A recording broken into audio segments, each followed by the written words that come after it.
ہم کریں گے ہر مظلوم کی حمایت۔ السلام علیکم، میں ہوں حرین فاطمہ اور آپ دیکھ رہے ہیں حمایتی نیوز HD چینل۔ نظر ڈالتے ہیں آج کی اہم خبروں پر۔ امریکی صدر جو بائیڈن کورونا میں مبتلا ہو گئے۔ امریکی میڈیا کے مطابق 81 سالہ صدر جو بائیڈن کا کورونا کا ٹیسٹ مثبت آیا ہے، جس کے بعد انہوں نے تمام سیاسی مصروفیات ترک کر دیں۔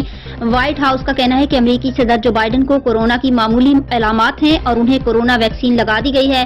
وائٹ ہاؤس کے مطابق صدر جو بائیڈن خود ساختہ آئسولیشن میں اپنے فرائض انجام دیتے رہیں گے۔ بائیڈن لاس ویگاس میں انتخابی مہم پر تھے جب اعلان کیا گیا کہ ان کا کووڈ ٹیسٹ مثبت آیا ہے، تاہم وہ خطاب نہ کر سکے۔ پارٹی رہنماؤں کی بڑھتی مخالفت، جو بائیڈن کی بطور دوبارہ صدارتی امیدوار نامزدگی ملتوی۔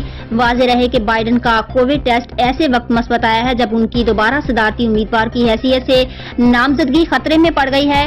پارٹی رہنماؤں کی بڑھتی مخالفت کے سبب ڈیموکریٹ پارٹی نے جو بائیڈن کی بطور دوبارہ صدارتی امیدوار نامزدگی ایک ہفتے کے لیے ملتوی کر دی ہے، جبکہ 2/3 ڈیموکریٹس چاہتے ہیں کہ بائیڈن دوبارہ صدارتی امیدوار نہ بنے۔